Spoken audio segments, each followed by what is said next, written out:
السلام علیکم ورحمۃ اللہ وبرکاتہ۔ الحمد للہ رب العالمین والصلاة والسلام علی نبینا محمد وعلی آلہ وصحبہ اجمعین، اما بعد۔ برادران اسلام، دوستوں اور بھائیوں اور قابل احترام سامعین اعظام، ناظرین کرام، بہنوں اور ماں اور بہنوں اور بچیوں، آج سوال و جواب کی اس نشست میں، اس مجلس میں، محرم الحرام کی 4 تاریخ 1442 ہجری، میں آپ حضرات کی خدمت میں حاضر ہوں۔ لائیو آپ کے سوالات کا منتظر بھی رہوں گا۔ آج کا جو موضوع میں نے منتخب کیا ہے، اس موضوع پر میں مختصر روشنی ڈالوں گا، اور وہ موضوع ہے قاتلان حسین کون؟ یعنی حضرت حسین رضی اللہ تعالی عنہ کو مظلومی کی شکل و صورت میں، مظلومی کی حالت میں خانواد نبوت کو کوفہ بلا کر کربلا میں آپ کو شہید کر دیا گیا۔ یہ کون لوگ تھے شہید کرنے والے؟ کیا ان کی شہادت میں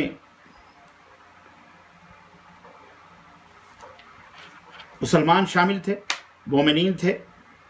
یہاں ایک بات اچھی طرح سے بنیادی طور پر آپ یاد رکھیں کہ جو مومنین ہوتے ہیں، صالحین جو ہیں، انہیں پتہ تھا کہ صحابہ کرام رضوان اللہ تعالی علیہم اجمعین کا مقام اور رتبہ کیا ہے۔ آپ کو پتہ ہے کہ قتل کا جو سلسلہ حضرت سیدنا عمر بن خطاب رضی اللہ تعالی عنہ سے جاری ہوا، وہ سلسلہ جو قائم ہوا، مشرکین، مجوسی، ابو لولو نے، فیروز ایرانی نے، مجوسی نے، عین حالت نماز میں سیدنا عمر بن خطاب رضی اللہ تعالی عنہ کو اس نے شہید کیا، جو حضرت حسین رضی اللہ تعالی عنہ کے بہنوئی تھے، سگے بہنوئی، فاطمۃ الزہرا بنت رسول صلی اللہ علیہ وسلم، جگر گوشہ رسول، جنت کے عورتوں کی سردار، ان کی بیٹی ام کلثوم کے داماد تھے سیدنا عمر بن خطاب رضی اللہ تعالیٰ عنہ، حضرت علی کے داماد تھے، انہیں شہید کیا گیا نماز کی حالت میں، آپ سب کو پتہ ہے۔ پھر سیدنا عثمان غنی رضی اللہ تعالیٰ عنہ کو، جو حضرت حسین کے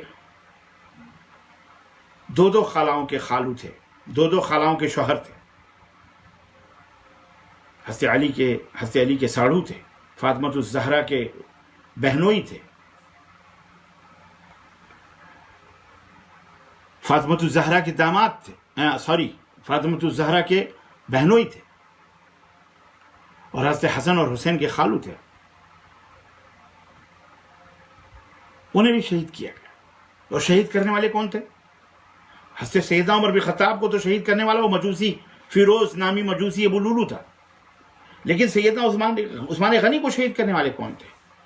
یہی ہے نقطۂ آغاز۔ یہاں سے اگر آپ نے تاریخی طور پر اس حقیقت کو سمجھ لیا تو پھر یہ پوری کڑیاں حضرت عثمان غنی سے ہوتے ہوئے حضرت علی کی شہادت، حضرت حسن کی شہادت، پھر حضرت حسین ابن علی رضی اللہ تعالی عنہما کی شہادت، یہ تمام کڑیاں ایک طرح سے ملتی ہیں۔ آپ کو پتہ ہے کہ حضرت عثمان غنی رضی اللہ تعالیٰ عنہ کی شہادت کے بعد جن بلوائیوں نے مسجد نبوی کے اوپر قبضہ کیا ہوا تھا، اذان دیتے تھے، 5 وقت کی نماز پڑھتے تھے، حضرت عثمان غنی کو نماز پڑھنے نہیں دیتے تھے، 40 دن تک حضرت سیدنا عثمان غنی اپنے گھر کے اندر قید تھے، اور 40ویں دن بہرحال سینے پہ چڑھ کر گھر میں گھس کر آپ کو شہید کر دیا گیا۔ میں اس لمبی تاریخ میں نہیں جانا چاہتا۔ آج میں گفتگو کروں گا کہ حضرت حسین رضی اللہ تعالیٰ عنہ کے قاتل کون تھے۔ عزیزان گرامی، حضرت حسین کے قاتل وہی تھے جنہوں نے سیدنا عثمان غنی کو قتل کیا، وہی وہ منافقین تھے، عبداللہ ابن سبا یہودی کے شاگرد، عبداللہ ابن سبا یہودی یمنی، جو آ کر کے سیدنا عثمان غنی کے ہاتھ پر بیعت کی، اس نے اسلام قبول کرنے کا ڈھونگ رچا، اسی کے ماننے والے اسی کے شاگرد مصر سے چلتے ہوئے قافلہ لے کر کے مدینہ آئے اور انہوں نے حضرت عثمان غنی کو شہید کیا. وہی عبداللہ ابن سبا تھا. وہ جانتے تھے یہودی عزیزان یہودیوں کو پتہ کہ ہم مسلمانوں کا مقابلہ آمنے سامنے نہیں کر سکتے. چنانچہ تاریخ اسلام میں آپ بتا سکتے ہیں کہ غزوہ بنو قریظہ اور بنو نذیر کے بعد، غزوہ خیبر کے بعد کوئی بھی لڑائی، کوئی بھی غزوہ آمنے سامنے یہودیوں نے کیا اور نبی صلی اللہ علیہ وسلم سے ہرگز نہیں. یہی وہ غزوے تھے. غزوہ خیبر کے بعد کبھی یہودیوں نے سامنا نہیں کیا. اسلام اور کفر کی لڑائیاں ہوتی رہیں لیکن یہودی سامنے نہیں آئے. یہی یہودیوں کی سازش تھی کہ مکمل طریقے سے خانواد نبوت کو، بلکہ خلافت راشدہ کو بھی، اور بلکہ مکمل طریقے سے اسلام کے اوپر قبضہ ہو جائے ہمارا. اور یہی وہ خبیث تھے جو حضرت علی رضی اللہ تعالیٰ عنہ کو جنہوں نے شہید کیا. اب انہیں خوارج کہہ لیں یا کچھ بھی کہہ لیں، المہم شیعان علی تھے وہ. اور یہی تھے جنہوں نے حضرت امیر معاویہ کو زخمی کیا. اور یہی وہ خبیث جنہوں نے عمرو بن سعد رضی اللہ تعالیٰ عنہ کو شہید کرنے کے چکر میں، لیکن وہ نہیں آئے، بخار تھا اور فجر کی نماز کے وقت حاضر نہیں ہوئے اور ان کی شہادت نہیں ہو سکی، غلام کی شہادت ہوئی. الغرض کہنے کا مطلب یہ ہے کہ مختصراً میں آپ کو بالکل یہ کڑی جوڑتے ہوئے میں یہاں پہنچنا چاہتا ہوں اور آپ کو بتانا چاہتا ہوں کہ حضرت حسین ابن علی رضی اللہ تعالیٰ عنہ کو تقریباً 12,000 خطوط دے کر انہی سبائی یہودیوں نے، جنہوں نے حضرت عثمان کو شہید کیا، جنہوں نے جنگ جمل کروائی، جنہوں نے جنگ صفین کروائی، جنہوں نے حضرت علی کو شہید کیا، جنہوں نے حضرت حسین کے بڑے بھائی حضرت حسن رضی اللہ تعالیٰ عنہ کو زہر دیا، جنہوں نے مذل المؤمنین اور عار المؤمنین کہا حضرت حسن کو. یہی وہ منافقین سبائی گروپ تھے جو کوفہ کے اندر سرگرم تھے، جنہوں نے 12,000 خطوط دے کر کے حضرت حسین رضی اللہ تعالیٰ عنہ کو کربلا کے میدان میں بلایا تھا. میں آپ کو ایک حقیقت اور بتاؤں کہ حضرت حسین ابن علی رضی اللہ تعالیٰ عنہما نے کوئی کسر نہیں چھوڑی جنگ نہ ہو، کیونکہ آپ جنگ نہیں کرنا چاہتے تھے. حضرت حسین لڑائی نہیں کرنا چاہتے تھے. حضرت حسین کو بلایا گیا تھا کوفہ 12,000 خطوط دے کر، اور جب دیکھا کہ کربلا کے میدان میں ان سبائیوں نے، جس کا پتہ حضرت حسین کو نہیں تھا، اس میں کوئی شک نہیں، انہیں یہ نہیں پتا تھا، اور جو لوگ کہ ہمیں قتل کر دیا جائے گا، ہمیں شہید کر، ان کو نہیں پتا تھا. اور بلکہ میں آپ کو ایک اور بات بتاؤں، ہمارے یہاں مولوی خطیب واعظین چوکوں پر چوراہوں پر آپ یہ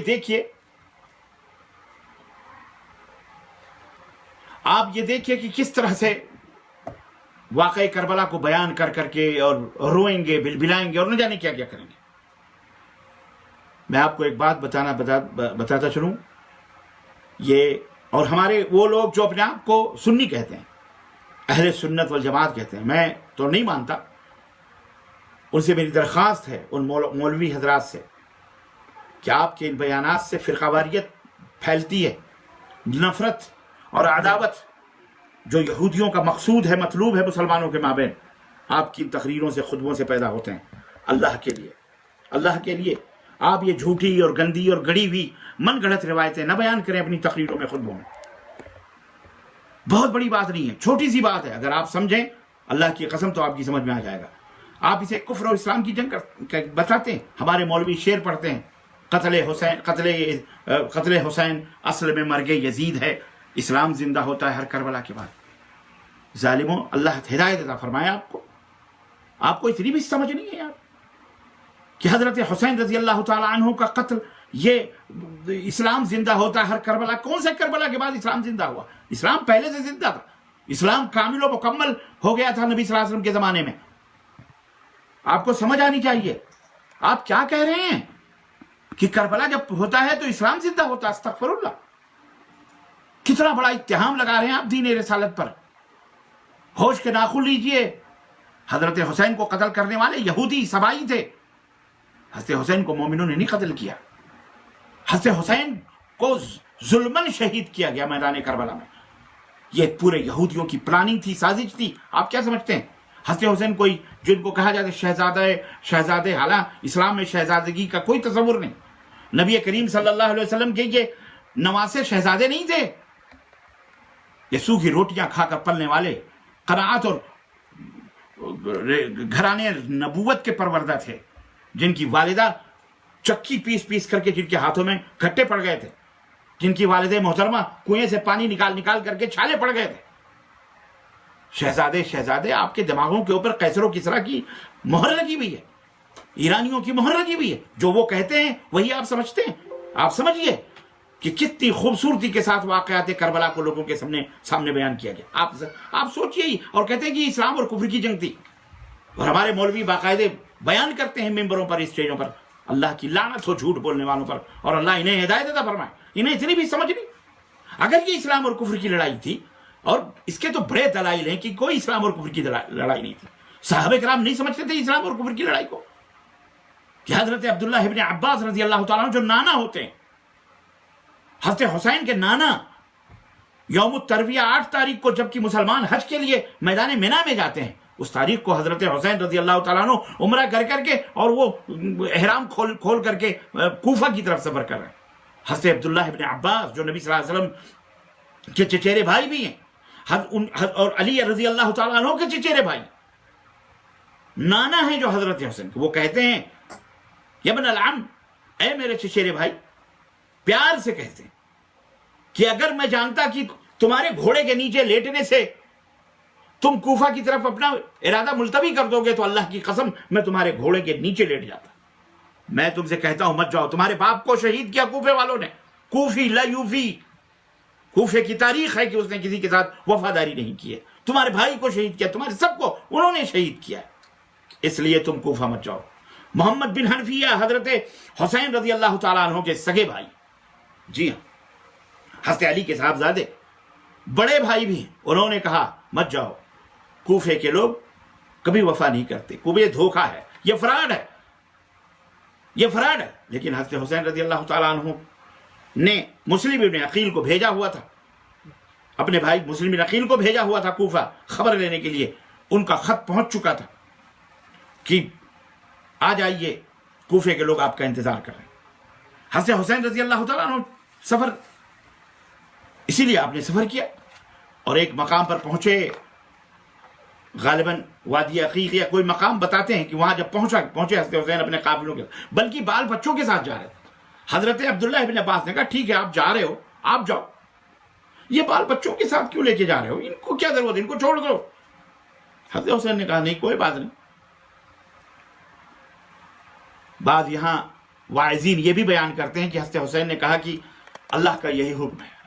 عجیب و غریب حماقت ہے یہ، اللہ کا یہ ایسا کر. حضرت حسین کو کیسے پتا چلا کہ اللہ کا حکم ہے؟ وہی کے سلسلے تو بنتے.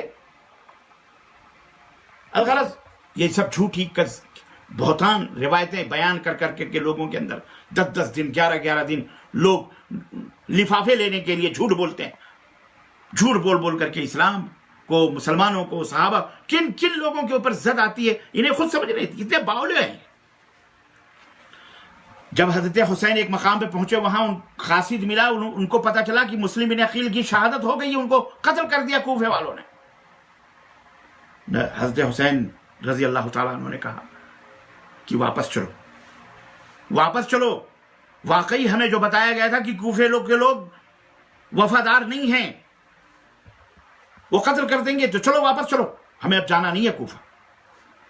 اب آپ یہ بتائیں، یہ اسلام اور کفر کی جنگ تھی تو حضرت حسین رضی اللہ تعالیٰ عنہ کو واپس آنے کی کیا ضرورت ہے؟ کیا وہ نہیں جانتے تھے اسلام اور کفر کی جنگ ہے؟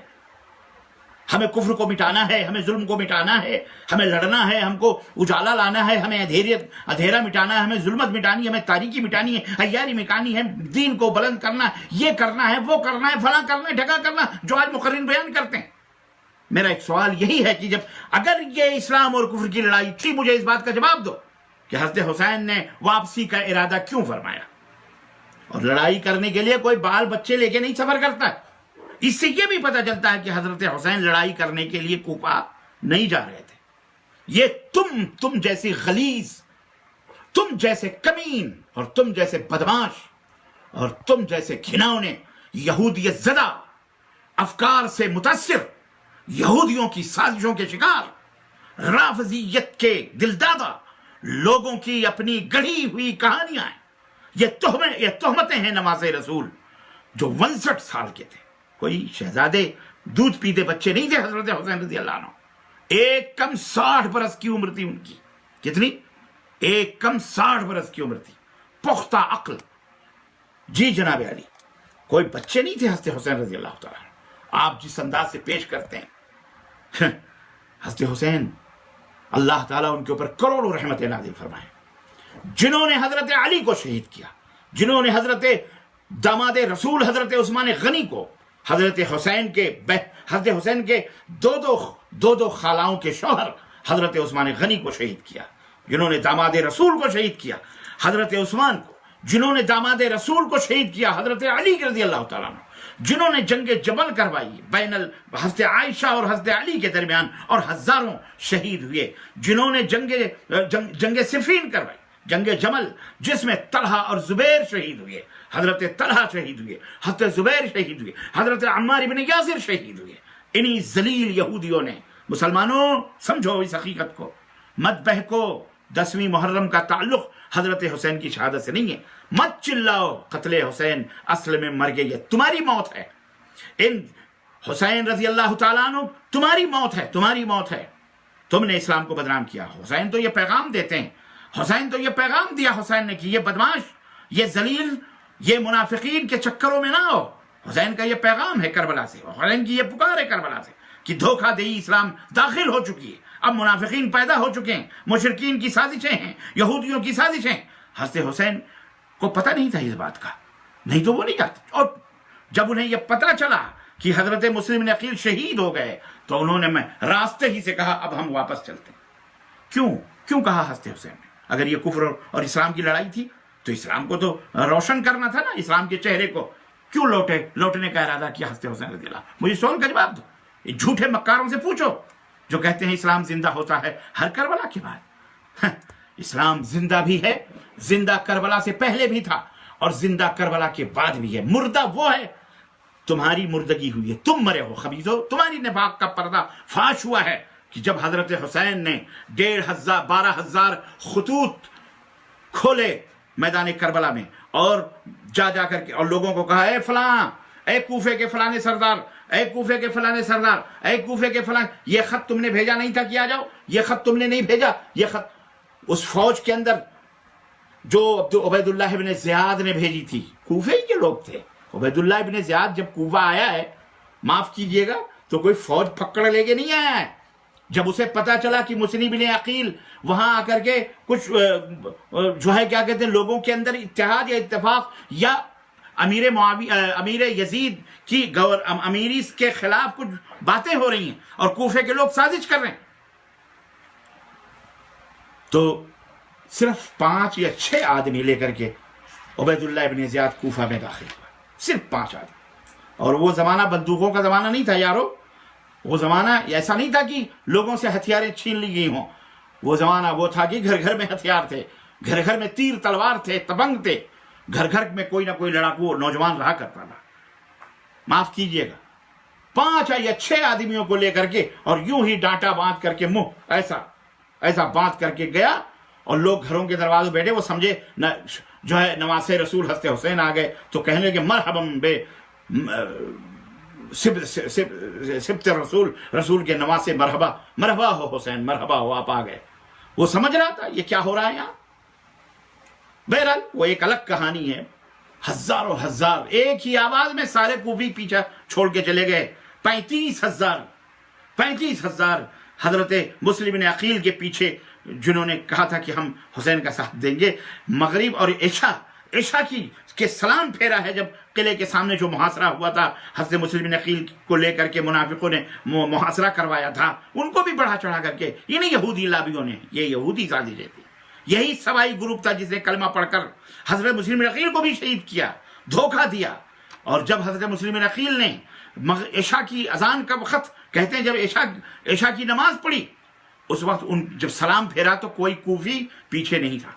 جب ظہر کی نماز جب گھیرا ڈالا تو 35,000 تھے، لیکن اثر میں آدھے ہوئے، مغرب میں آدھے سے بھی کم ہوئے. عشاء میں کوئی بھی بندہ حضرت مسلم بن عقیل کے سامنے پیچھے نہیں تھا. سلام پھیرا تو سارے چھوڑ کے بھاگ چکے. یہ کوفیوں کا حال تھا. جی محترم، یہ وہی مسلمانوں اس حقیقت کو سمجھو. اس حقیقت کو سمجھو. یہ نہیں سمجھو گے تو اللہ کی قسم اللہ کے ہاں تم اللہ کے ہاں کذاب شمار ہوگے اور اللہ تعالیٰ عذاب دے گا تمہیں. کیوں؟ اس لیے کہ سچائی کو چھپا کر صرف کس بیانیاں ایک دوسرے کے اوپر تہمت اور الزام لگانے سے. یاد رکھو اللہ تعالیٰ کے ہاں گنہگار ہوں گے آپ. اللہ سے ڈریے اور اس حقیقت کو سمجھیے. اور پھر حضرت حسین رضی اللہ تعالیٰ عنہ میدان کربلا میں جب خطوط دکھانا شروع کیے منافقین سمجھ گئے کہ اگر یہ راز عبید اللہ ابن زیاد کو پتہ چل گیا کہ ہم نے بلایا اور ہمارے نام پہنچے وہاں تک یہ حسین نے جا کر کے کھول دیا پھر تو بہت مشکل ہو جائے گی. بہت تو مشکل ہو جائے گی. اس لیے معاملہ کلوز کرو اور اس کو ختم کر دو. دروازہ بند کرو, مارو, قتل کرو, ختم. حضرت حسین کو شہید کر دو. وہ سمجھ گئے بھانڈا پھوٹے گا, ایک ایک پکڑ کے ہم قتل کیے جائیں گے. کوفہ کی گورنر ہم کو نہیں چھوڑے گا. اور دوسری بات یہ بھی تھی انہوں نے انکار کیا کہ ہم نے آپ کو نہیں بلایا, ہم نے نہیں بھیجا, ہم نے نہیں کیا, ہم نے سب انکار کیا.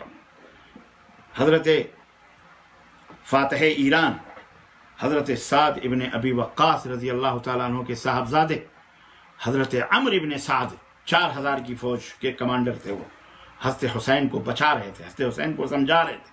انہوں نے حضرت حسین رضی اللہ تعالیٰ عنہ کے بارے میں مشورہ دیا تو حضرت حسین نے کہا کوئی بات نہیں, ہمیں 3 شرطیں ہماری ہیں, جس کو حافظ ابن کثیر رحمۃ اللہ علیہ نے البدایہ والنہایہ کے اندر, تاریخ البدایہ والنہایہ کے اندر اس کو لکھا ہے, جا کے پڑھو. 3 شرطیں تھیں. حضرت حسین رضی اللہ تعالیٰ عنہ جب سمجھ گئے کہ یہ ہم کو چاروں طرف سے گھیر کر ہمیں شہید کرنا چاہتے ہیں تو حضرت حسین نے کہا مجھے مدینہ واپس جانے دو. نمبر 1, یا مجھے کسی اسلامی سرحد کی طرف نکل جانے دو جہاں میں جا کر کے وہاں اپنی زندگی گزار لوں گا اور وہاں میں اللہ کی راہ میں شہید ہو جاؤں گا دشمنان اسلام سے لڑتے لڑتے. تیسرا, یا ہمیں کوفہ جانے دو, ملک شام جانے دو اور میں جا کر کے یزید کے ہاتھ پر اپنا ہاتھ رکھ دوں گا. یہ جا کے پڑھیے تاریخ کے حوالے سے.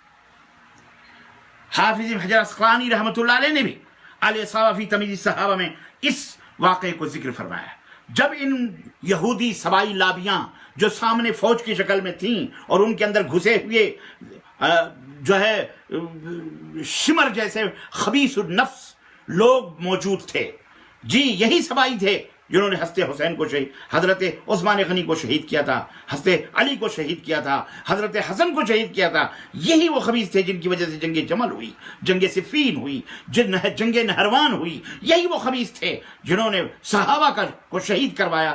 اب باقی حضرت حسین تھے, انہی کا معاملہ ختم کر کے اور پھر یزید کا بھی خاتمہ کرنے والے تھے وہ. چنانچہ انہوں نے سوچا اگر ہم ان کو مدینہ جانے دیتے ہیں تو پھر مدینہ جا کر کے پھر تو ہمارے بھی راز فاش ہو جائیں گے, یہ لوگ مل جائیں گے. اسلامی سرحد ضرورت نہیں, ملک شام گئے اگر یہ یزید کے پاس تو پھر تو ہم پکڑے جائیں گے, سب ہم پکڑے جائیں گے, راز فاش ہو جائے. چنانچہ یہی گھیر کے مارو. اللہ اکبر.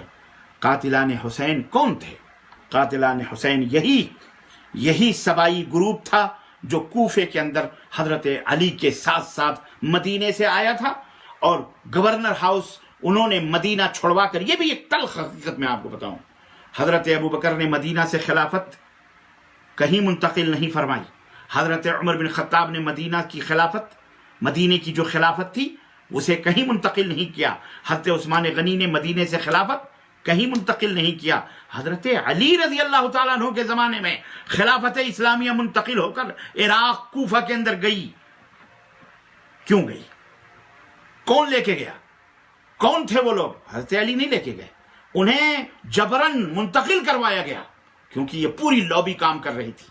جی جناب علی, اور یہ کلمہ پڑھنے والے تھے. صحابہ کرام نبی کے زمانے میں منافقین ہوئے تھے, پتہ ہے آپ کو, اور صحابہ کرام جانتے تھے. صحابہ کرام نے تو کئی دفعہ اللہ کے نبی سے فرمایا کہ آپ حکم کریں ان منافقوں کو قتل کر دیا جائے. اللہ کے رسول صلی اللہ علیہ وسلم نے فرمایا لوگو صبر کرو, صبر کرو, اگر ہم ان کو قتل کرنا شروع کریں گے تو یہ اور ہمارے خلاف پروپیگنڈے کریں گے کہ محمد اور اس کے ساتھی یہ مسلمانوں کو قتل کر رہے ہیں, کلمہ گو لوگوں کو قتل کر رہے ہیں. آج یہی پرابلم ہمارے ساتھ بھی ہے.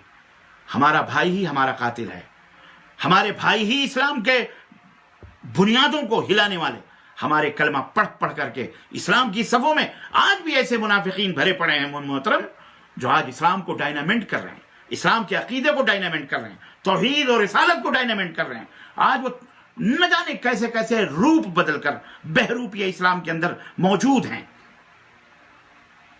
جی جناب علی, موجود ہیں, اور رنگ بدل بدل کر کے اسلام اور اصلی اور حقیقی مسلمانوں کو ایذا پہنچا رہے ہیں, توحید والوں کو گالیاں بک رہے ہیں, برا بھلا کہہ رہے ہیں, ان کو وہابی اور پتہ نہیں کیا کیا نام سے, ان کو یزیدی, ان کو لعنتی آج بھی بیان کیا جاتا ہے. اس حقیقت کو سمجھیے. قاتلان حسین, میں معذرت چاہتا ہوں اپنے ان مولوی حضرات سے, چاہے وہ بریلوی ہوں, چاہے وہ دیوبندی ہوں, چاہے وہ کسی بھی مذہب سے تعلق رکھتے ہوں, معذرت کے ساتھ حقائق پڑھیے, حقائق پڑھیے محترم, تب زبان کھولیے. ان شیعوں کی بنائی ہوئی کہانیوں اور یہودیوں کی جو ان کی اولاد ہیں, یہودیوں ہی کی اولاد کی بنائی ہوئی کہانیوں کو اگر آپ گھومیں گے, پڑھیں گے, تو یاد رکھیے آپ حقائق تک نہیں پہنچ سکتے. آپ صحابہ کے بھی دشمن ہیں, نبی کے بھی دشمن ہیں, رسول کے بھی دشمن ہیں. آپ کو پتہ ہے ایسے ایسے واقعات. آج ہی میں ایک اپنے استاذ کی, محترم میں نہیں کہتا, زمانے جاہلیت کے وہ استاذ تھے, پتہ نہیں وہ زندہ ہیں کہ مر گئے, اللہ بہتر جانتا ہے, مجھے نہیں معلوم کہ وہ زندہ ہیں کہ مر گئے. کیوں؟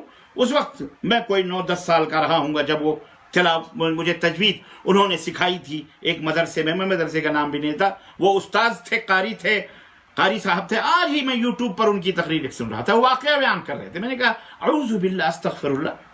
قاری رضی اللہ صاحب ہیں, سوری نام نکل گیا, بہرحال کوئی بات نہیں. واقعہ بتا رہے ہیں کہ ایک دفعہ حضرت جبریل, یہ واقعہ دیکھیے, کہاں شیعوں کا واقعہ ہے. شیعوں نے, خبیثوں نے اپنی کتابوں کے اندر لکھا ہوا ہے. اور کتنی بڑی توہین ہے. میں کہتا ہوں رسول کی توہین, رسول کے بیٹیوں کی توہین, رسول کے بیٹوں کی توہین, در حقیقت یہ نبوت کی توہین ہے, یہ محمد الرسول اللہ کی توہین ہے صلی اللہ علیہ وسلم. اس سے بڑی گستاخی اور کیا ہو سکتی ہے. کہتے ہیں کہ ایک دفعہ اللہ کے نبی ابراہیم جو آپ کے صاحبزادے تھے ان کو اپنے ایک ران پہ بٹھائے ہوئے تھے, حضرت حسین کو ایک ران پہ بٹھائے ہوئے تھے, اور ان کو بھی بوسہ لے رہے تھے, ان کو بھی بوسہ لے رہے تھے. اتنے میں جبریل امین آئے اور دیکھا انہوں نے, کہا اللہ کے نبی آپ کو کس سے محبت ہے سب سے زیادہ؟ آپ نے فرمایا میرے اپنے بیٹے سے بھی محبت ہے اور میری بیٹی کے بیٹے سے بھی محبت ہے. جبریل نے کہا آپ کو دونوں میں سے کسی ایک کو اختیار کرنا پڑے گا, آپ کو دونوں میں سے کسی ایک کو اختیار کرنا پڑے گا, چاہے آپ ان کو اختیار کریں چاہے آپ. الغرض ایک واقعہ بیان کیا گیا, اور اس طرح سے نبی صلی اللہ علیہ وسلم نے اپنے بیٹے کو, انہوں نے کہا جس کو اختیار کریں گے وہ زندہ رہے گا, اور جس کو آپ کہیں گے نہیں, ترجیح دیں گے, وہ ابھی روح نکل جائے گی اس کی. چنانچہ اللہ کے نبی صلی اللہ علیہ وسلم نے دیکھا, ادھر بھی دیکھا ادھر بھی دیکھا, کہا اگر ابراہیم کا انتقال ہوتا ہے تو ان کی اماں ماریہ قبطیہ جو ہیں وہی غمگین ہوں گی اور میں غمگین ہوں گا, لیکن اگر حسین کا انتقال ہو جائے گا, مر جائیں گے, تو اس سے میری بیٹی فاطمہ کو بھی تکلیف پہنچے گی, میرے داماد علی کو بھی تکلیف پہنچے گی. تو آپ نے کہا ایسا کچھ بھی نہیں, ایسا ہے کہ میں اپنے بیٹے پر حسین کو ترجیح دیتا ہوں, میں اپنے بیٹے پر حسین کو ترجیح دیتا ہوں. تو ابراہیم کی موت ہو گئی اور حضرت حسین آ گئی. اس کے اوپر حضرت حسین کی فضیلت میں یہ بیان کیا جا رہا ہے. سوچئے, نبی کے بیٹے کی توہین نہیں ہے یہ. اللہ کے نبی اپنے بیٹے جو حضرت حسین رضی اللہ تعالیٰ عنہ کا, حضرت حسین رضی اللہ تعالیٰ عنہ کے ماموں ہوتے, اللہ کے رسول صاحب اپنے بیٹے پر حضرت حسین کو ترجیح دیں. یہی نہیں بلکہ شیعوں کی وہ جو روایتیں کہ حضرت فاطمہ الزہرا ہی کو نبی صلی اللہ علیہ وسلم کی بیٹی سمجھتے ہیں, اور دیگر جو حضرت ام کلثوم ہیں, حضرت زینب ہیں, اور جو دوسری نبی صلی اللہ علیہ وسلم کی 4 بیٹیاں تھیں, حضرت زینب, حضرت ام کلثوم اور حضرت فاطمہ الزہرا اور حضرت رقیہ, تو حضرت فاطمہ ہی کو کہتے ہیں یہ صرف نبی صلی اللہ علیہ وسلم کی بیٹی, بقیہ اور کوئی اولاد نبی صلی اللہ علیہ وسلم کی نہیں تھی. اس طرح سے توہین کرتے ہیں یہ بیٹیوں کی بھی, توہین کرتے ہیں یہ نبی صلی اللہ علیہ وسلم کے بیٹوں کی بھی. استغفر اللہ, کیا کہا جائے. یہ سب رافضی شیعوں کی روایتیں ہمارے اپنے آپ کو اہل سنت کہنے والے اسٹیجوں کے اوپر بیٹھ کر کے بکواس کرتے ہیں, جھوٹ بولتے ہیں. انہیں عقل نہیں, انہیں سمجھ نہیں, فہم نہیں. سچ بات ہے, جن کو قرآن کا پتہ نہ ہو, جس کو حدیث کا پتہ نہ ہو, یا جو عقیدے ہی کے اندر توحید کا پتہ نہ ہو, وہ اسی طرح سے گمراہ ہوتا ہے. شاعرہ اسی طرح سے وہ گمراہ ہوتا ہے, نہ ادھر کا نہ ادھر کا. اللہ ایسے لوگوں کو ہدایت فرمائے. تو یہ بات میں نے آج کے اس درس میں مختصراً یہ بتائی ہے کہ حسین رضی اللہ تعالیٰ عنہ کے قاتل جو تھے یہ کوئی اسلام اور کفر کی لڑائی نہیں تھی. ایک بات نمبر ایک، حسین رضی اللہ تعالیٰ عنہ کے قاتل وہی تھے جنہوں نے حضرت عثمان کو شہید کیا، جنہوں نے حضرت علی کو شہید کیا، جنہوں نے جنگ جمل کروائی، جنہوں نے جنگ صفین کروائی، جنہوں نے حضرت معاویہ کو زخمی کیا، جنہوں نے حضرت عمرو بن سعد رضی اللہ تعالیٰ عنہ کو زخم کو قتل کرنے کی سازش کی، جنہوں نے جنگ نہروان ہوئی، جنہوں نے حضرت علی کو الوہیت کا مقام اور مرتبہ دیا، وہی جنہوں نے حضرت حسن کو شہید کروایا، وہی تھے. یہ سارے خبیث یہودیوں نسل، یہودیوں کی پیداوار. آج بھی اسلام اور کفر، آج بھی اسلام کے سینے کے اندر یہ خنجر گھونپ کر کے انہوں نے رکھا ہوا ہے کہ محرم کی یہ تاریخ جب آتی ہے تو اس میں اس طرح سے بکواس شروع ہوتے ہیں. مسلمانوں کو یہ نہیں بتایا جاتا کہ 27 ذی الحجہ کو سیدنا عمر بن خطاب رضی اللہ تعالیٰ عنہ کے سینے میں اور کمر میں چھرا گھونپنے والا ابو لولو، یہ جو لولو فیروز لولو تھا، اس کا مزار ایران کے اندر بابا شجاع کے نام پر آج بھی ایرانی خمینی اس کو پوجتے ہیں، درگاہ بنائے ہوئے ہیں، چادریں چڑھاتے ہیں. کیوں؟ اس لیے کہ استغفر اللہ ثم استغفر اللہ خاکم بدہن، وہ حضرت عمر کو غاصب اور چور سمجھتے ہیں، وہ حضرت عمر کی توہین کرتے ہیں. وہ اس لیے بارے خوشی کے اس کی قبر کی پوجا وہ لوگ اپنے ملک ایران کے اندر کرتے ہیں. جائیے یوٹیوب پر لکھیے بابا شجاع، لکھیے وہ کون تھا، لولو فیروز نامی اس کا مزار آج بھی آپ یوٹیوب پہ دیکھ. جھوٹ بولنے والے پر اللہ کی لعنت. یہی وہ سلسلے تھے عزیزان گرامی، یہی وہ سلسلے تھے جنہوں نے حضرت حسین رضی اللہ تعالیٰ عنہ کو شہید کیا. حالہ حضرت حسین نے اسلام اور کفر کی لڑائی نہیں لڑی. حضرت حسین اللہ تعالیٰ انہیں کروٹ کر جنت نصیب فرمائے، شہید کیے گئے محرم الحرام کی پہلی تاریخ کو. 27 ذی الحجہ کو لولو فیروز نے مارا، فیروز لولو نے اور ابو لولو نے. اور پہلی محرم یکم محرم الحرام کو سیدنا عمر بن خطاب عمر خطاب رضی اللہ تعالیٰ عنہ داماد علی داماد فاطمۃ الزہرا کی شہادت ہوئی. یکم محرم کو. پتہ ہے آپ کو؟ آپ کو کوئی بتائے گا بھی نہیں.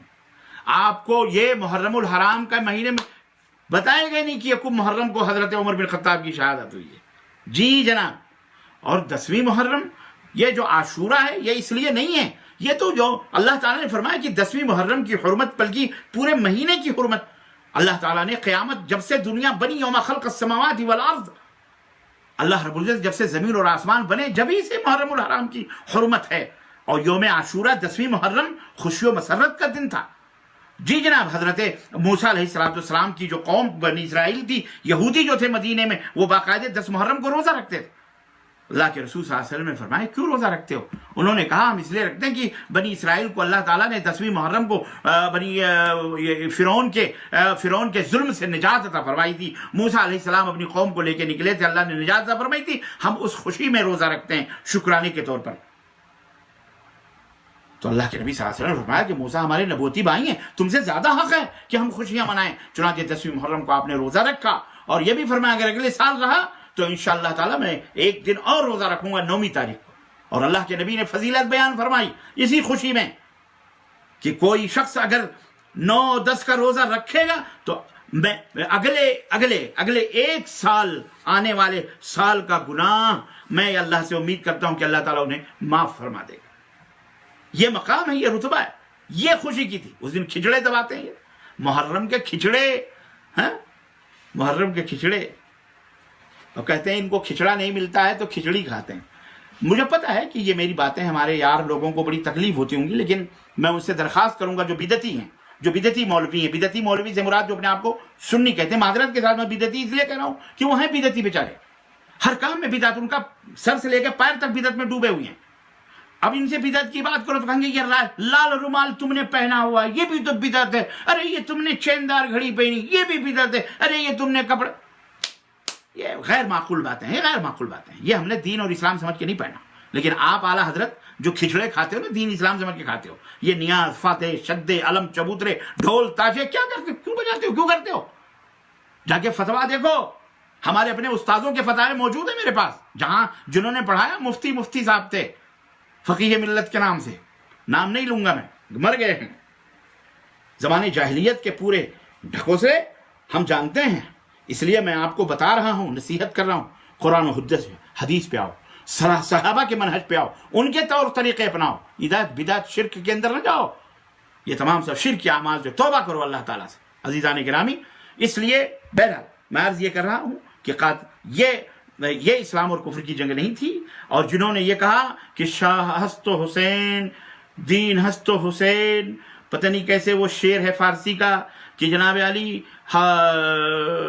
دین ہست و شاہ ہست و حسین بادشاہ ہست و حسین، شاہ ہست و حسین بادشاہ ہست و حسین، اور پتہ نہیں کیسے ہے پھر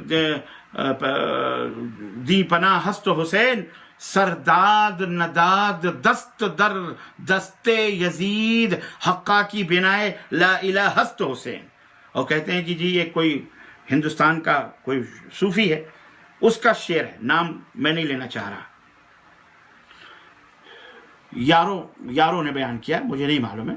چلو نام لینے میں کیا ہے. اجمیر کے جو جن کا مزار بنا ہوا خواجہ معین الدین چشتی اجمیری، وہ کہتے ہیں جی ان کا شعر ہے. میں کہتا ہوں اگر یہ ان کا شعر ہے تو میں سمجھتا ہوں کہ یہ تو بالکل رافضیت اور شیعیت میں ڈوبا ہوا مصرع یہ پورا شعر ہے. آپ یہ بتائیں کہ لا الہ الا اللہ کی بنیاد حضرت حسین کیسے ہو سکتے ہیں؟ جہالت کی حدیں قائم کی ہیں لوگوں نے.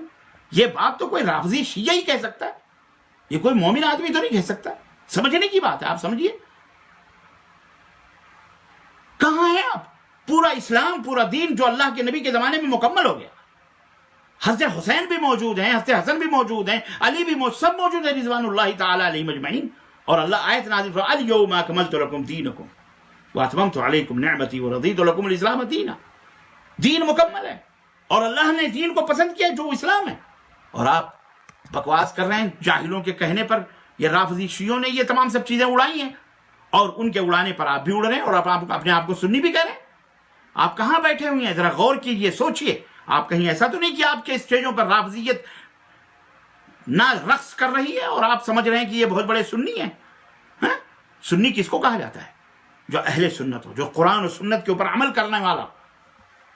نام رکھ لینے سے نہیں ہوتا. بدعت کے پورے دلدلوں میں پھنسے ہوئے اپنے آپ کو سنی کہلاتے سنی نہیں ہو جاتا. کوئی اپنے آپ کو مومن مسلم نہیں کہتے. وہ ایک جماعت ہے شیعہ اپنے آپ کو مومن کہتے ہیں، تو کیا مومن ہو جائیں گے وہ؟ حضرات اس حقیقت کو سمجھیے. یہ بڑی دلخراج باتیں ہیں. اور اہل السنہ والجماعہ نے جو کتابیں لکھی ہے اہل السنہ والجماعہ نہیں، جو الحمدللہ تاریخ میں موجود ہے صاحب، جو حضرت علامہ ابن حجر عسقلانی رحمۃ اللہ، حافظ ابن کثیر رحمۃ اللہ علیہ، حافظ ابن تیمیہ رحمۃ اللہ علیہ اور دیگر صحابہ کرام اور امام بخاری یہ جو پوری حدیثیں موجود ہیں، یہ تمام سب کو پڑھیے اور سمجھیے اور جاننے کی کوشش کیجیے کہ حقائق کیا ہیں. حقائق تب آپ کو پتہ چلے گا. تو میرے کہنے کا مطلب یہ کہ اللہ تعالیٰ کے لیے اپنے ایمان اور عقیدے کو برباد نہ کریں. ہم سمجھ گئے، ہم آپ کو سمجھا رہے ہیں، بس ہمارا یہی کام ہے. ہم نے سمجھا دیا، مانو نہ مانو جانے جہاں اختیار ہے. سمجھ رہے ہیں؟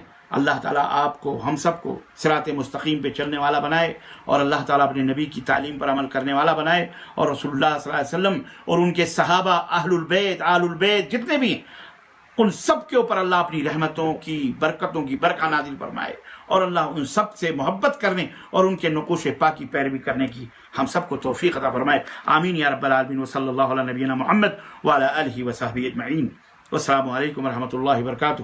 اب اگر سوالات ہیں کچھ اسی موضوع سے متعلق یا کوئی اور بھی تو آپ اس کو پلیز پیش کریں. انشاءاللہ تعالی میں سبقاً دھیرے دھیرے ان کے جوابات دینے کی میں کوشش کروں گا. اللہ عز و جل عمل کی توفیق بخشے. جی کیا سوال ہے؟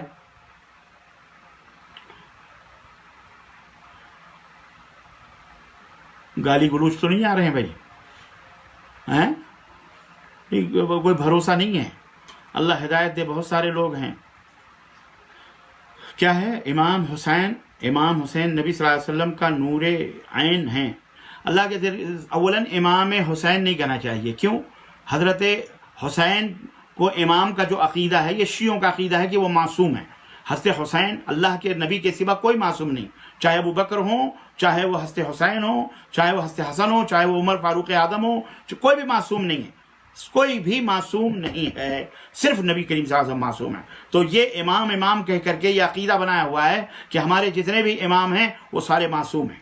تو یہ عقیدہ صحیح نہیں ہے. اس لیے حضرت حسین کو امام کہا جاتا ہے. حضرت علی کو بھی امام علی کہتے ہیں. امام حسن امام حسین کہا جاتا ہے. حضرت ابو بکر کو کبھی سنا آپ نے کہ امام ابو بکر کہا ہو؟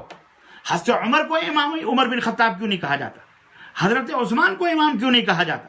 صرف حضرت حسن حسین کو، حضرت علی کو کیوں امام کہا جاتا ہے؟ یہ سمجھیے یہ سب رافضیت کے الفاظ ہیں، شیعہ ہیں جس کے پیچھے ان کی بدعقیدگیاں یہودیوں کی چھپی ہوئی ہے کہ اس عقیدے سے وہ حضرت علی کو، حضرت حسین کو، حضرت حسن کو، یا امام باقر، امام جعفر، امام کاظم، امام فلاں، امام فلاں، وہ جو کہتے ہیں یہ سب کو وہ معصوم سمجھتے ہیں۔ ہمارا عقیدہ یہ نہیں ہے۔ اہل السنہ والجماعہ کا عقیدہ یہ ہے کہ نبی صلی اللہ علیہ وسلم معصوم ہیں، انبیاء معصوم ہیں، رسول معصوم ہیں، لیکن ان کے علاوہ اور کوئی معصوم، فرشتے معصوم ہیں، لیکن ان کے علاوہ کوئی معصوم نہیں۔ تو یہ عقیدہ آپ صحیح کر لیں۔ نور عین ہیں، بے شک ہوں گے، حضرت اللہ کے رسول صلی اللہ علیہ وسلم ان کا مقام ہے، سیدہ شباب اہل الجنہ ہے۔ حضرت حسن اور حسین کا رتبہ یہ ہے کہ وہ جنت میں نوجوانوں کے سردار ہوں گے۔ اس میں کس کو شک ہے؟ اس میں کس کو شک ہے بھائی؟ جو اس میں شک کرے وہ مسلمان ہی نہیں ہے۔ حضرت عائشہ اور حضرت فاطمہ الزہرا جو ہیں وہ سیدۃ النساء اہل الجنہ ہیں، جنت کی تمام عورتوں کی سردار ہیں۔ اس میں کس کو شک ہے؟ ان تمام سب کو ہم تسلیم کرتے ہیں، لیکن اس کا یہ مطلب نہیں ہے کہ اس کی آڑ میں حضرت ابوبکر کو گالیاں دی جائیں، حضرت عمر بن خطاب کو گالیاں دی جائیں، حضرت عثمان اور دیگر صحابہ کی توہین کی جائے، گالیاں دی جائیں۔ یہ ہم اجازت نہیں دیں گے کفر پھیلانے کی۔ حضرت حسین کو شہید کر دیا جائے، حضرت حسن کو شہید کر دیا جائے، حضرت حسن حسین کے والد کو شہید کر دیا جائے ہیں۔ اچھا ایک بات اور میری سمجھ میں نہیں آتی، جو لوگ کہتے ہیں کہ بھئی المدد یا حسین المدد، حضرت حسین کو جب معلوم تھا کہ شہید ہونا ہے کیوں گئے وہ شہید ہونے کے لیے؟ اما جو اپنی جان کا نہ بچا سکے وہ تمہاری جان کیا بچائے گا شہید ہونے کے بعد؟ کہتے ہیں جی حضرت حسین آتے ہیں، یا علی توڑ دشمن کی نلی، یا علی المدد۔ علی رضی اللہ تعالیٰ عنہ کو فجر کے وقت چھرا مارا گیا، خود حضرت علی کو پتہ نہیں تھا۔ جو اپنی جان نہ بچا سکے وہ تمہاری مدد کیا کریں گے؟ یہ بتاؤ۔ اپنے ننھے اصغر کی جان نہ بچا سکے لے گئے، جب ان کو پتا تھا کہ ابھی تیر آئے گا اور ہمارے بچے کے گلا چر جائے تو کوئی ظالم ہوگا بھی تو ایسی حرکت نہیں کرے گا کہ وہ بچے کو لے جا کر کے ان کوفیوں کے سامنے، سوائی یہودیوں کے سامنے وہ جا کر کے کھڑا کرے گا، ننھا سا بچہ ہے، پیاسا ہے، اس کو پانی دے دو۔ اس کو کیا ضرورت تھی پانی اور یہ تمام سب چیزیں، جب پتا تھا کہ ابھی شہید ہونے والے ہیں۔ یہ عالم الغیب ہے نا، وہ آپ کی مدد کرتے ہیں۔ ہندوستان، پاکستان، بنگلہ دیش کے مسلمانوں کی مدد کرتے ہیں، ایران کے اپنے خیر ان کا تو کیا تھا، ان کی مدد کرتے ہیں۔ جب آپ پکارتے ہیں تو آتے ہیں، لبیک یا حسین، لبیک یا حسین۔ توبہ کرو اللہ تعالی، اللہ سے توبہ کرو، توبہ کرو اللہ سے، ورنہ کفر رہے گی، کفر ہے۔ واللہ بتلا رہا ہوں جہنم میں جاؤ گے۔ ان اللہ لا یغفر ما یشرک بہ ویغفر ما دون ذلک لمن یشاء۔ اللہ جو ہے اللہ تعالیٰ شرک کو معاف نہیں کرے گا، شرک کے علاوہ جتنے گناہ جس کے لیے چاہے معاف کر۔ شرک کی حالت میں وہ جہنم میں جاؤ گے۔ رقیہ خانم کہتی ہیں کہ شیخ صاحب آپ واٹس ایپ پر جوابات کیوں نہیں دیتے ہیں؟ محترمہ آپ پوچھیے، انشاءاللہ میں حاضر ہوں، جوابات دے رہا ہوں۔ البتہ یہ ہے کہ مشغولیت رہتی ہے، آپ سوالات بھیجیے ہمارے نمبر پہ واٹس ایپ پہ، انشاءاللہ مجھے معلوم ہے میں جواب دوں گا انشاءاللہ تعالیٰ، ایسی کوئی بات نہیں۔ یہ کون ہے؟ ماشاءاللہ جزاک اللہ خیر شیخ محترم، آپ کو لائیو دیکھ کر بڑی خوشی ہوئی، میں آپ کی ویڈیو تقریر، اللہ آپ کو جزائے خیر دے محترم۔ رقیہ خانم کہتی ہیں آپ کو واٹس ایپ پر جواب دینا چاہیے، اگر آپ جواب نہیں دیں گے تو ہم کو کہاں سے جواب ملے گا؟ انشاءاللہ میری بہن میں تو دیتا ہوں جواب انشاءاللہ، کوئی بات نہیں۔ بھیا ذرا پڑھنے بھی دو یار، کیا ہے؟ رافضی لعنتی ہیں، اس میں کوئی شک نہیں، بے شک یہودی ہیں، یہودیوں کی ہی پیداوار ہیں سب، اور جو ان کے اس میں ہیں۔ یہ کون ہے؟ قدرت اللہ سلفی صاحب، بالکل صحیح کہا شیخ صاحب، اللہ آپ کو جزائے خیر دے۔ یہ کون ہے؟ رافضیوں پر اللہ کی لعنت، اللہ انہیں ہدایت دے یار، لعنت ولت ہم نہ کریں، اللہ انہیں ہدایت دے، اللہ انہیں ہدایت دے۔ ہمیں بہت سارے بیچارے رافضی ہیں جن کو حقیقت کا پتہ نہیں، اور رافضیوں سے بڑھ کر کے اپنے آپ کو یہ سنی کہلانے والے جو اسٹیجوں پر بیٹھ کے گلے پھاڑ دیں۔ ابھی میں نے ایک مولوی کا حوالہ دیا جو میرا استاد ہے، اس کی تقریر ابھی میں سن رہا تھا، آپ غور کیجئے، آپ دیکھیے اس کے اندر انہوں نے کیا بکواس کی ہے، اور پھر اس کے بعد اعوذ باللہ ایسے جھوٹ یزید کے دربار میں یہ ہوا، فلاں ہوا، ڈھکاں ہوا، یہ سر کہاں پہنچا، دنیا، یہ پوری قسم کا پورا پلندہ رافضیوں نے چھوڑا نہیں ہے، ان کو پتہ ہی نہیں بیچاروں کو، جاہل، اللہ انہیں ہدایت دے۔ مولوی کس نے سرٹیفکیٹ دے دی، کس نے پگڑیاں باندھ دی، اب مجھے پتا ہے کون پگڑی باندھتا ہے، جاہلوں کی تو جاہل پگڑی باندھیں گے، ان کو کیا پتا حقائق کا۔ الغرض کہنے کا مطلب یہ کیا ہے، کیا اور نبی کے ٹائم میں محرم کا مہینہ تھا؟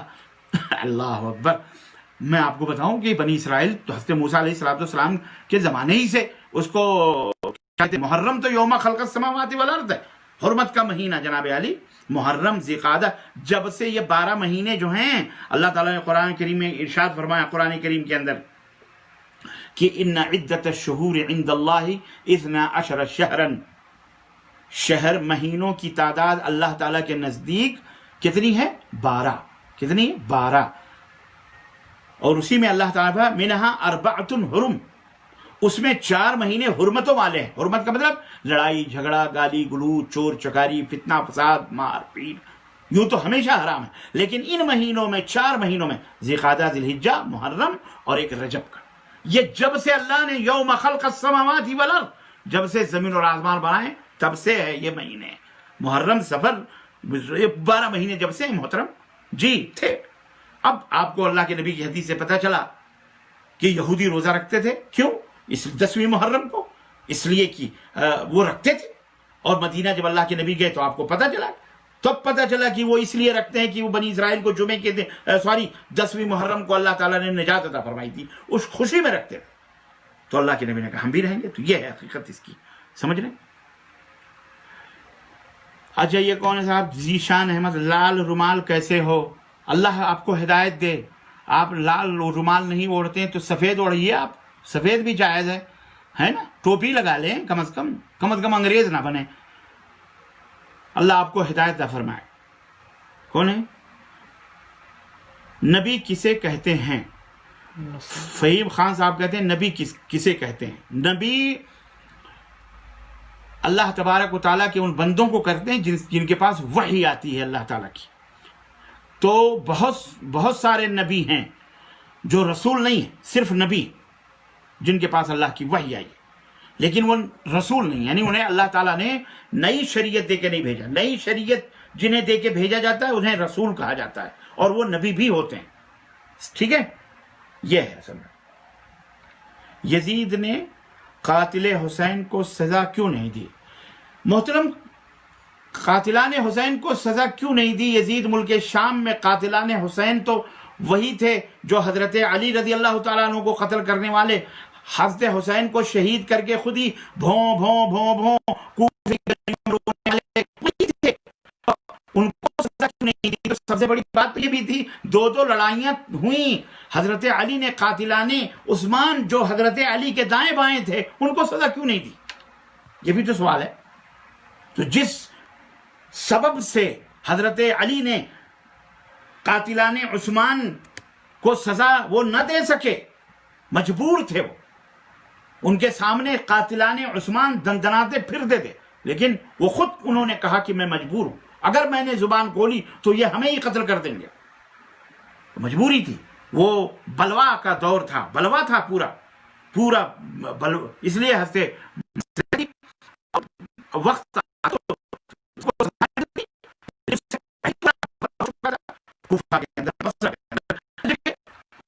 اس وجہ سے اللہ تعالیٰ نے اس کو یزید سے اگر اللہ تبارک تعالیٰ سزا نے دلوائی تو کسی سے دلوائی اللہ تعالیٰ نے، جو خود بھی کافر تھا، جس نے قاتلان حسین کو سزا دی وہ بھی خود کافر تھا، جس کا نام مختار ثقفی تھا، جس نے نبوت کا دعویٰ کیا۔